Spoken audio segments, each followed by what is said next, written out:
Saludo cordial para todos, Dios les bendiga, ¿cómo están? Espero que se encuentren bien. Hoy vamos a continuar con nuestro estudio. Habíamos comenzado hace 15 días y hace referencia a la crisis en el siglo XXI, crisis en la iglesia del siglo XXI. Hoy vamos a hablar específicamente sobre los falsos maestros. Vamos a ahondar un poco más en este tema porque es de vital importancia para nosotros como hijos de Dios también comprender que hay un plan del enemigo indudable y es el de hacernos tropezar, el de confundirnos, el de llevarnos a apartarnos del Señor, a dudar del Señor de muchas maneras y de muchas formas. Y una de las estrategias que ha tenido más éxito por parte del enemigo es infiltrar la iglesia. Y si no somos un pueblo preparado, si no somos un pueblo advertido, si no somos un pueblo con el conocimiento necesario, pues vamos a claudicar, vamos a encontrarnos engañados y vamos a fracasar en muchos de nuestros propósitos espirituales. Porque la confusión desde el huerto del Edén es una de las mayores estrategias y las más, mm, digamos que las más efectivas que ha tenido Satanás. Si ustedes recordarán, en el huerto, ¿qué hizo? Confundir y tratar de confundir a Eva, y esta a su vez pues llevó a su esposo, a Adán, a hacerlo también. Hacer dudar de la palabra es vital para el enemigo. Y si nosotros no le conocemos y no sabemos identificar, y no sabemos discernir, diferenciar entre lo bueno y lo falso, entre lo verdadero y lo que no lo es, pues vamos a facilitarle el trabajo al enemigo. Por eso parte de la crisis que vive la Iglesia del Señor en el siglo XXI es la infiltración de estos falsos maestros. Entonces vamos a meternos ya en el tema de lleno y vamos a buscar aclarar un poco más estos contextos y este tema. Entonces podemos hablar de lo falso ya definiéndolo pues, de una forma muy secular. Lo falso es aquello que se refiere a lo fingido, a lo simulado. Incluso el diccionario también habla de aquello que tiene, o aquellos, porque ya pues las cosas no sonríen, pero aquellos que tienen una sonrisa falsa. Pero básicamente lo falso se refiere a aquello que busca asemejarse a la verdad. Algunas características de lo que es falso y que yo encontraba es precisamente eso, que lo falso siempre busca ser similar a lo que es original, asemejarse de tal manera que el ojo inexperto no pueda diferenciar lo uno de lo otro. Aquí en la imagen ponía, por ejemplo, lo que es un billete, ¿no? Si yo no conozco el billete verdadero, pues va a ser difícil que yo entienda cuál es el falso. Pero si empezamos a ver desde una óptica cuál es el verdadero y cuál es el falso, pues tendríamos que tener un previo conocimiento para empezar a discernir y a entender cuáles son bueno, digamos que las estrategias, o más que estrategias, los elementos de seguridad que el gobierno americano ha puesto, en este caso en los dólares.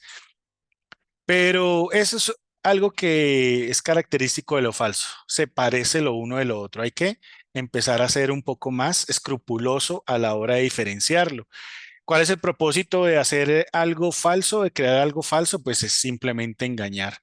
¿Con qué propósito? Más allá del engaño, pues bueno, eso ya es otro tema, pero básicamente el propósito es pasar lo falso como verdadero para engañar. Carece de calidad, evidentemente.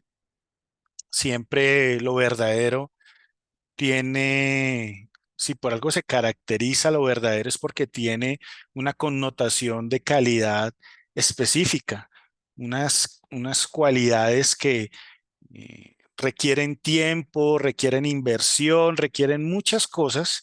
Y volviendo al ejemplo del billete, pues Esos elementos de seguridad precisamente se ofrecen porque hay garantía de que se ha hecho no con cualquier papel, no con cualquier tinta, no es cualquier imagen, sino que esto tiene unos estándares específicos. Por esa misma calidad se ofrecen garantías, mientras que lo falso nunca ofrecerá garantías de ninguna manera. Si a ti te dan un billete falso, si tú te quedas con algo falso, es complejo que te reembolsen de alguna manera o que te devuelvan lo que invertiste en eso falso, porque seguramente también en los lugares donde se obtiene esto, pues no te van a ofrecer esas garantías que normalmente te ofrece un lugar con seriedad y con reconocimiento. Y como les decía al principio, reconocer lo falso requiere también un conocimiento previo de lo verdadero.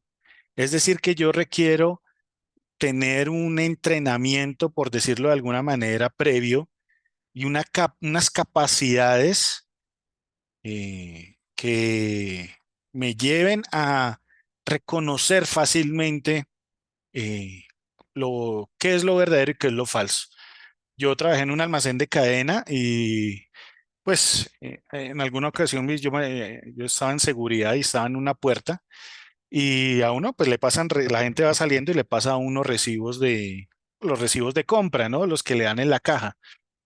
Y de tanto, pues, de tanto verlos a diario, a diario, a diario, recibir, verificar que las compras de alguna manera coincidieran con los recibos que le daban a uno emitidos por la caja.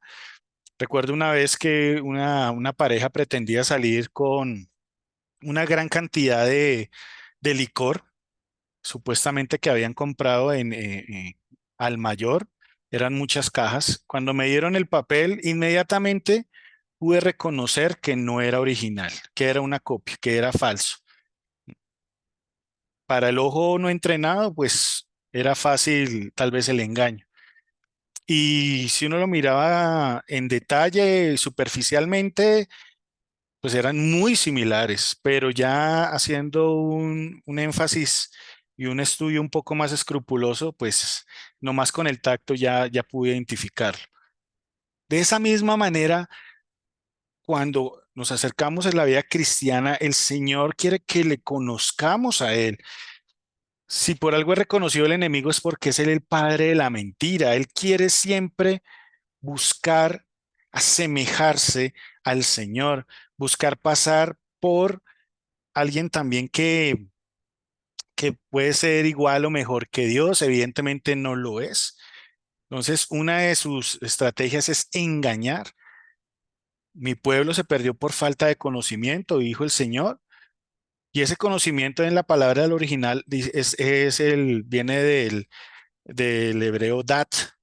Ustedes sabrán, de ahí viene de palabras como datos. Entonces se refiere a un conocimiento específico, un conocimiento que también está acompañado de sabiduría. Por eso hacemos todos esos estudios, por eso se los ofrecemos a ustedes porque necesitamos que la iglesia sea una iglesia que no sea fácil de engañar. El Señor es lo que siempre quiere, que lo conozcamos más a Él, pero no solamente por conocerlo, sino que al conocerlo vamos a reconocer también lo que no viene de Él, lo que es falso, lo que no es verdadero y aquello donde el enemigo nos quiere estar engañando. Por eso es importante este tipo de estudios. Y con base en la palabra de segunda de Pedro, en en el versículo 1 al 3, perdón, vamos a hacer este pequeño estudio. Dice aquí el apóstol, pero hubo también falsos profetas entre el pueblo, como habrá entre vosotros falsos maestros, que introducirán encubiertamente herejías destructoras y aún negarán al Señor que lo rescató, atrayendo sobre sí mismos destrucción repentina. Y muchos seguirán sus disoluciones, por causa de los cuales el camino de la verdad será blasfemado, y por avaricia harán mercadería de vosotros con palabras fingidas. Sobre los tales, ya de largo tiempo, la condenación no se tarda y su perdición no se duerme. La versión traducción lenguaje actual lo expresa de la siguiente manera. Dice, muchos los seguirán en su conducta indecente. Y aquí habla de una indecencia. Y por culpa de ellos habrá quienes hablen mal del camino de la verdad. Lo que en realidad quieren los falsos maestros es quitarles su dinero y explotarlos con engaños, pero Dios les tiene preparada la condena desde hace tiempo y no podrán escapar del que los destruirá. Entonces, permítame un momento que ya. Entonces, si nos damos cuenta, el Señor a través de su apóstol empieza a advertir, y aquí el apóstol Pedro reconoce no solamente que hubo profetas, sino que habrá. Y es precisamente lo que empezamos a estudiar acá, que habrá. ¿Qué significa eso? ¿O qué quiso decir el apóstol? Que se refería a un futuro que evidentemente nosotros estamos viviendo. No era solamente un futuro inmediato. Dijo, así como había, habrá. ¿Y esto qué nos indica? Que son inevitables.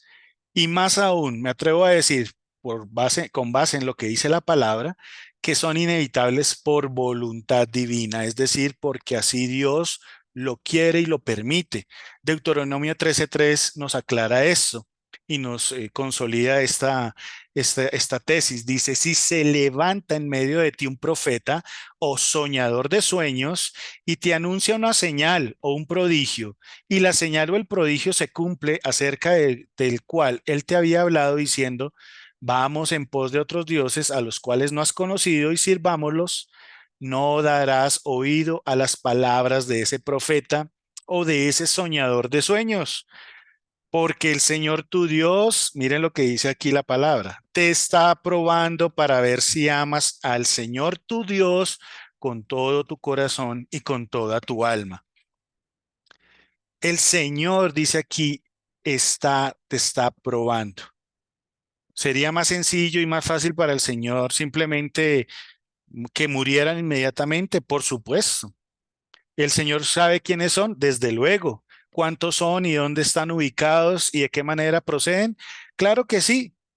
Ellos son ante Dios visibles y el Señor reconoce y conoce sus corazones.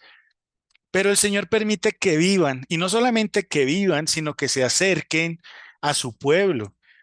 ¿Por qué? Porque tiene un propósito también para su iglesia. Nosotros tenemos que ser probados. De ahí lo importante de que tengamos cada vez más conocimiento del Señor, que nos acerquemos más en comunión con Él. ¿Y para qué nos prueba el Señor? Aquí lo dice la palabra, para ver que si amas al Señor tu Dios con todo tu corazón. Pero ¿cómo así que para ver si lo amamos? Pues el Señor Jesús también nos da claridad en su palabra, cuando Él nos enseña que si lo amamos, ¿recuerdan esa palabra? El que me ama es el que hace mi voluntad. El que ama mi palabra guardará mi palabra, dice en Juan 14:23. Y el que no me ama no guardará mi palabra. Entonces, son frecuentes este tipo y son permanentes en el tiempo, este tipo de falsos maestros. Cada vez más y más van a crecer como están creciendo en esta época. Son instrumentos de prueba para nuestra fe, que el Señor permite que se acerquen a nuestras vidas de una u otra forma y no solamente ellos, sino sus doctrinas, sus enseñanzas, porque debemos conocer la verdad para diferenciarla de lo falso.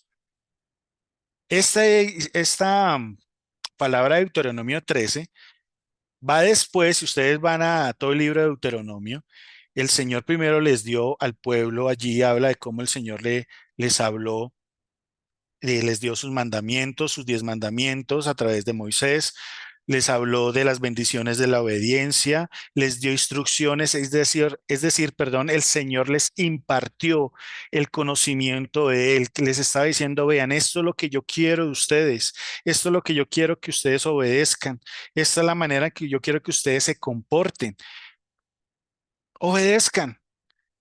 Y si me obedecen, están demostrando su amor. ¿Qué pasa con los falsos maestros que llegan tratando de desvirtuar, como les decía al principio, la palabra del Señor para que no obedezcamos? Y si nosotros decidimos, porque es nuestra decisión, no podemos echarle la culpa al enemigo, es que se me metió un demonio de, como diría el adúltero, se me metió un demonio de adulterio, aupado por estas falsas enseñanzas de que eso es un demonio y que hay que liberarlo, exonerando de toda culpa al adúltero, o bueno, pretendiendo exonerarlo, porque realmente ante Dios dice la palabra que Él no tendrá por inocente al culpable. Pero esas falsas enseñanzas venidas de estos falsos maestros provocan todas estas confusiones. Por eso aquí el Señor le dijo, no le crean a todo el que venga aquí hablando que es un soñador, que tuvo palabra. No, aléjense porque si ustedes conocen mi palabra, mi verdad, sabrán cuando el que viene hablando supuestamente de parte de mí, ustedes sabrán que no es así. Pero ahorita, si la iglesia se encuentra en crisis en este siglo, es porque la gente está confundida. ¿Y por qué está confundida? Tristemente porque la gente está ignorante de muchas de las cosas de las que el Señor ya ha escrito en su palabra, ya están ahí para que las entendamos, pero no hemos tenido la voluntad de hacerlo. No hemos tenido el deseo, el ánimo, no hemos tenido la disciplina de hacerlo. Se lo dejamos todo cada 8 días a un pastor en una congregación. Y yo no digo que todos los que le hablan uno al frente estén mal. Yo sé que hay muchas personas que quieren que nosotros sigamos creciendo, perdón, en la fe, pero nosotros dejamos una gran dosis de responsabilidad a terceros, a que nos enseñen. Y es nuestra responsabilidad acercarnos a Dios y a través de su palabra, del estudio de su palabra, ir conociéndola a Él para no ser engañados por este tipo de maestros que son falsos, que no tienen nada de verdad en Él. ¿Qué harán estos maestros? Dice la palabra, introducirán encubiertamente. ¿Qué significa eso de introducirán encubiertamente? Que lo harán con habilidad, con astucia, con sutileza. ¿Usted ha visto un león cuando caza? O un felino, normalmente esto es una cualidad de los felinos. Usted ha visto incluso un gato en su casa si lo tiene o ha visto algún animal así cuando están jugando, pero juegan a acercarse a algo con sigilo. Lo hacen sin hacer el ruido, sin que la presa se altere o se dé cuenta de su presencia. Eso requiere habilidades, astucia, sutileza. A eso se refiere aquí el apóstol cuando dice que introducirán esas enseñanzas encubiertamente. Y ese ha sido uno de los mayores éxitos del enemigo usando a estos siervos que él envía con sutilezas. Dice aquí Mateo 15, 7, 15, tengan cuidado, nos advierte nuestro Señor Jesús, con los falsos profetas, pues ellos están disfrazados de mansas ovejas, pero por dentro son lobos feroces. Ustedes los reconocerán por la clase de fruto que den. Una pregunta, cuando usted siembra un arbolito, ya sea de mangos, de naranjas, qué sé yo, de limones, ¿usted inmediatamente obtiene el fruto o debe esperar? Debe cuidar, debe estar atento, debe podar. Es lógico que cuando nosotros sembramos y queremos obtener un fruto, tenemos que entender que eso requiere un tiempo de crecimiento, de primero preparar la tierra, poner la semilla, que la semilla crezca, cuidar la semilla de las plagas, cuidar la semilla del frío y esperar en algún momento que dé fruto. Para reconocer la clase de fruto que dan los hombres, hay que tener tiempo y paciencia. Hay que darle tiempo a que nosotros podamos entender si realmente esas personas viven lo que predican, si el fruto que están dando es digno de lo que hablan. No porque simplemente hablan bonito, vamos a dar por sentado que es un siervo de Dios. No porque lo veamos metido en una congregación sirviendo y haciendo un activismo desaforado y, como dicen por ahí coloquialmente, que no se pierde ni la corrida de un catre, entonces vamos a dar por sentado que es un ungido de Dios. Eso no es símbolo de que es una persona íntegra, de que es una persona digna y mucho menos de que va a ser alguien digno de enseñar. Ese es el peligro ahorita de las iglesias que quieren hacer líderes express o líderes rápidos, como si así como la comida que se mete en el horno microondas y que en unos segundos está. Vivimos en una sociedad que quiere correr y correr y correr y hacer las cosas rápido, pero al Señor no podemos pretenderle imponer este tipo de acciones o de culturas sociales. El Señor tiene unos parámetros para aquellos que enseñan y que van a ser maestros, y eso requiere tiempo, y eso requiere conocimiento, y eso requiere de gente que sea aprobada en muchas situaciones y gente que a la postre den frutos. Pero muchas veces no se espera a que haya un fruto evidente y muchos por buscar madurar rápidamente a esas personas lo que hacen es hacerle un daño. No solamente a esa persona a la que le ceden una, un cargo de autoridad, porque evidentemente no va a estar preparado y si su corazón no está preparado, va a caer en la altivez, en orgullo, sino que simplemente le va a hacer daño a aquellos que gobierne, a aquellos que dirija, porque simplemente el hecho de que sea un nuevo, de que sea una persona que no está preparada, que no tiene el conocimiento, de que no ha sido probado por Dios, de que no ha entendido lo que significa ser un maestro, va a ser algo perjudicial. Bien dice la palabra, no se hagan maestros fácilmente porque ellos van a recibir mayor condenación. Yo les busco a ustedes compartir estas enseñanzas y créame que lo busco. Cada vez que preparo estas charlas trato de hacerlo con el mayor temor posible, porque yo no quiero decirles cosas que la palabra no dice y mucho menos hacer lo que hacen los falsos maestros, que es tratar de manipular todo buscando obtener algún beneficio. Pero de eso sí está lleno muchas congregaciones de falsos maestros que buscan lo de ustedes y como lo dice aquí el Señor Jesús, disfrazados de mansas ovejas, pero que son lobos rapaces, buscarán lo de ustedes, no a ustedes, sino lo de ustedes. ¿De qué manera ustedes van a ser beneficiosos para ellos? ¿Mm? Por eso ellos apelan a lo emocional para doblegar la voluntad. Entonces hay gente que, y no es que esto sea malo, pero también saben hacerlo con esas habilidades y destrezas. Usan música, cuentan no testimonios, sino se vuelven testirrollos, ¿cierto? Apelan a las lágrimas, a buscar venderles secretos, fórmulas espirituales, misticismos y todo tipo de cosas que le hagan a usted sentir emocionalmente que está siendo tocado por la mano de Dios. Yo no digo que las emociones sean malas, pero cuando éstas nos gobiernan es peligroso. Recuerde que la palabra dice, engañoso es el corazón. Nosotros no vamos a la iglesia a sentir, sino a escuchar la palabra de Dios, sintamos o no sintamos. Estos hombres son hipócritas, son diestros en las actuaciones. Muchas veces usan discursos sin Biblia, sin ningún contenido bíblico. Otras veces lo hacen, pero de manera superficial o torciendo la palabra de tal manera y con tal habilidad que buscan hacerle entender o a creer usted que la palabra está diciendo una cosa cuando en realidad dice otra. Pero ¿qué fruto muestran realmente? ¿Quiere reconocer este tipo de hombres? Bu- Examine si esos hombres a los que usted escucha están buscando engrandecer a Dios o engrandecer a los hombres o engrandecerse a sí mismos.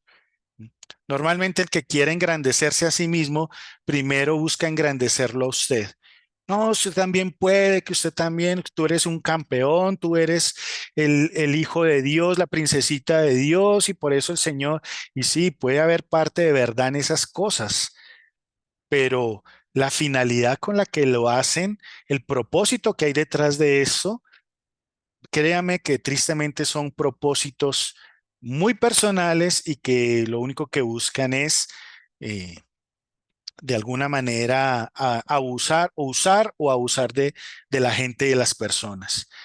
Entonces tengamos cuidado con ese tipo de maestros y que van a introducir encubiertamente herejías destructoras. Es curioso que la palabra aquí, herejías, en el original habla de alternativas, de elecciones, de disensiones, lo que divide, ¿cierto? Otra alternativa. ¿Qué le ofreció Satanás a Eva? Una alternativa. No, es que el Señor lo que te dijo no es verdad, es que si tú comes vas a ser como Él. Entonces elige, y sí, le puso una elección diferente. No, elige acercarte al fruto y comer de él, no tengas miedo. Pero esas disensiones son falsas, esas elecciones, esas alternativas, o son peligrosas. Porque ciertamente a Eva al comer el fruto iba a tener el conocimiento del bien y del mal. Satanás no le estaba diciendo mentiras, pero evidentemente fue un acto de desobediencia.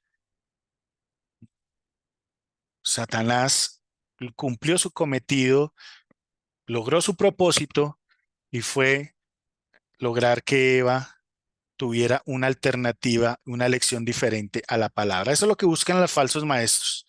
Tenemos la palabra escrita, un canon cerrado, no le podemos agregar ni quitar, pero los falsos maestros siempre buscan darnos, entre comillas, alternativas o elecciones, otro tipo de caminos. Primera Timoteo, aquí el apóstol Pablo nos lo advierte, si alguno enseña otra cosa y no se conforma, no se conforma, es que hay que tener conformismo, pero ustedes se van a encontrar frecuentemente con hombres, líderes, pastores, apóstoles, como se hagan llamar, hombres que no se conforman, que les parece insuficiente y llegan ahí con palabras extrañas, apelan a sus propias revelaciones, a sus propias visiones, gente que encuentra fórmulas, rezos, como les decía ahorita, actos místicos, todo tipo de situaciones porque no se conforman. Quieren ser ellos los que públicamente se muestren como a los que Dios les mostró algo más, les reveló algo más. Y está escrito en la palabra, les preguntaría uno, no, no está ahí, pero es que Dios me lo reveló. No, eso no se vale. Si es así, entonces pues imagínese si todo lo que algún iluminado, entre comillas, dice por ahí que Dios le mostró y le reveló en un sueño después de comer frijoles con chicharrón y patitas de puerco, que le cayeron pesado y lo marearon y lo pusieron a delirar. Y dijo, no, es que el Señor me mostró y por allá tuvo un desdoblamiento astral y se imaginó no sé qué, y es que Dios me mostró y llega la gente y le cree, pues eso es lo que ha pasado y por eso estamos llenos de tantas doctrinas falsas y de tantas herejías, porque le hemos dado más valor a ese tipo de falsos maestros y que no se conforman y que llegan con cosas extrañas. ¿M? Son doctrinas que muchas veces parecen inofensivas, pero a la postre son destructivas. Dice, y a la doctrina que es conforme a la piedad. Piedad tiene que ver con nuestra forma de comportarnos con los demás, no estar pensando en mí mismo y en cómo me voy a volver millonario y cómo voy a hacer, cómo voy a tener la riqueza espiritual, pero aquí en la tierra también todas las riquezas, porque es que yo soy hijo del rey y Dios tiene que bendecirme. Dice, está envanecido y nada sabe y delira, así que son delirios acerca de cuestiones y contiendas de palabras de las cuales nacen envidias, pleitos, blasfemias, malas sospechas, disputas necias de hombres corruptos de entendimiento y privados de la verdad, que toman la piedad como fuente de ganancia, apártate de los tales. ¿Cuál es aquí lo que dice a la final, qué es lo que buscan? Fuente, toman la piedad como fuente de qué? De ganancia. Eso es lo que ellos quieren. A la final de todo es sacar plata. Por eso el Evangelio de la Prosperidad ha sido tan socorrido y tan exitoso. Es que Dios quiere solo bendecirte económicamente, es que Dios quiere darte lo mejor, es que tú tienes que vestirte de yo no sé de qué manera porque Dios quiere darte lo más especial. Sí, yo sé que Dios lo quiere hacer, pero Dios más allá de eso lo que quiere es que nosotros podamos crecer en la fe. ¿Sí? Dios lo que busca es que nosotros tengamos, permítame, permítame un momento, listo. Dios lo que quiere es que nosotros crezcamos en santidad, Entonces, ¿con qué nos encontramos? Con personas que diluyen el evangelio, diluirlo para hacerlo inclusivo a la medida de los hombres. Por eso las congregaciones se han vuelto tan permisivas con temas como el homosexualismo, con temas como el adulterio, con temas como los vicios de los hombres, con temas incluso como el aborto. Ya hay iglesias en Estados Unidos donde la palabra ya no es autoridad, sino simplemente se somete todo a votación a ver si incluimos a las comunidades LGTB y las aceptamos dentro de nuestra congregación. Y si no lo hacemos, entonces, no, qué pecado, porque es que bueno, no podemos ser homofóbicos y todo esto. Pero esos no son más que filosofías humanistas, nacidas de la lógica humana, pero no el mandamiento del Señor. Y recuerde que Adán y Eva, cuando tomaron del fruto, lo hicieron las filosofías de Satanás. La palabra del Señor era clara y contundente: no coman del fruto. El Señor no les dijo ni por qué, no les dio la razón, no les dijo filosofen, y cuando tengan sus filosofías definidas, entonces me cuentan, y si me convencen, entonces los dejo comer.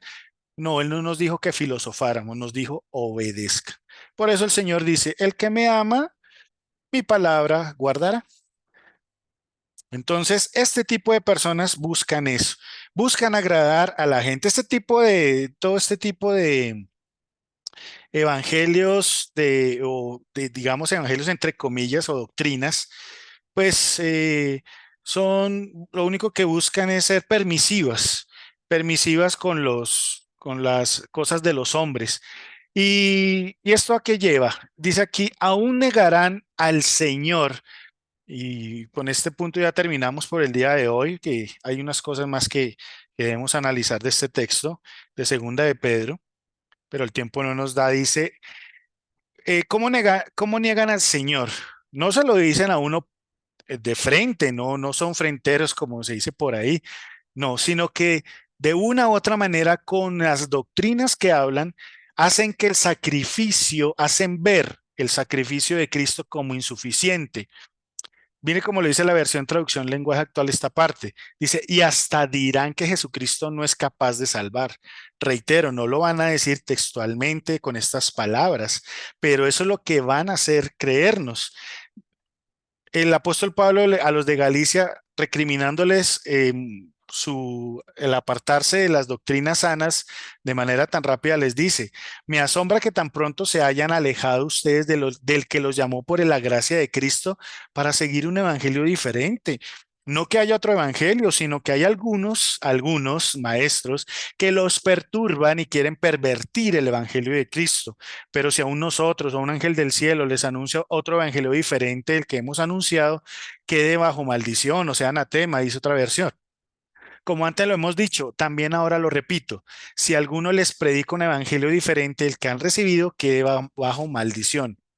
¿Busco acaso el favor de los hombres o agradar a la gente? Dice esta versión. Si todavía buscara yo agradar a la gente, no sería siervo de Cristo.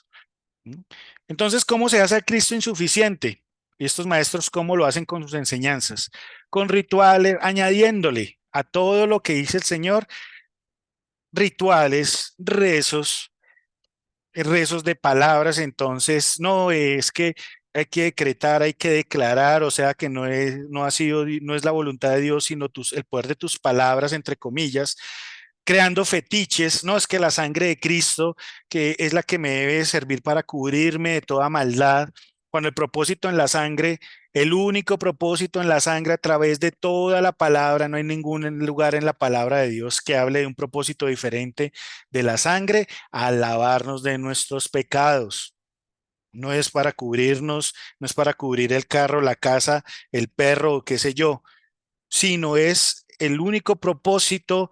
El Señor derramó su sangre fue para darnos redención. Que los pactos de sanidad, entonces hay que pagar para que uno sea sano físicamente, que la bendición económica, entonces el pacto económico, para que haya, entre comillas, milagros financieros, que selle la palabra, que corra aquí, bote su billete aquí en una caja grande que le ponen ahí a los fulanos, que las maldiciones generacionales que necesitan ser rotas, entonces hagamos estos rezos, hagamos estas liturgias, hagamos este tipo de procesos. Todo eso son evangelios diferentes, pero recuerden lo que dice la palabra: consumado es. Ay, Gálatas, qué tontos son ustedes, dice Gálatas 3. Hasta parece que estuvieran embrujados, encantados, eh, hechizados, fascinados.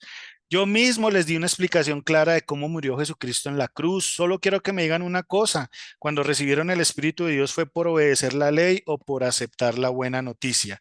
Claro que fue por aceptar la buena noticia. Y si esto fue así, ¿por qué no quieren entender? Si para comenzar esta nueva vida necesitaron la ayuda del Espíritu de Dios, ¿por qué ahora quieren terminarlas mediante sus propios esfuerzos? Eso es lo que representan esas doctrinas de estos hombres. Ay, sí, Dios dijo esto, pero haga su propio esfuerzo. Haga este ayuno, haga la oración de Javes, haga el ayuno de 40 días, el ayuno de Daniel, haga este rito de palabras, estos actos proféticos. Unja con aceite esto, aquello y esa cosa.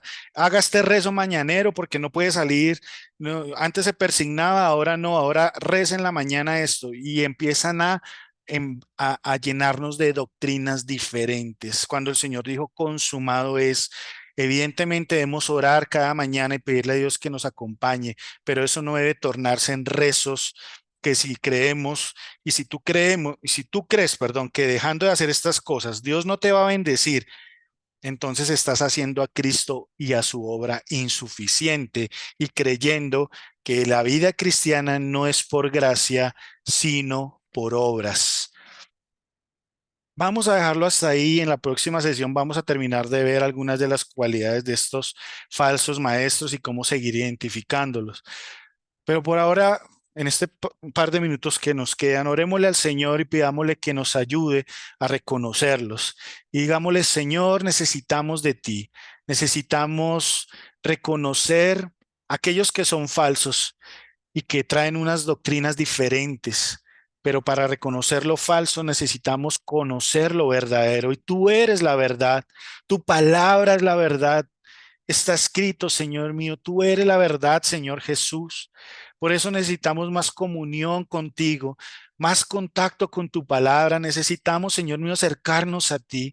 No dejes, Señor mío, que seamos presas de estos falsos maestros, de estas falsas doctrinas destructoras.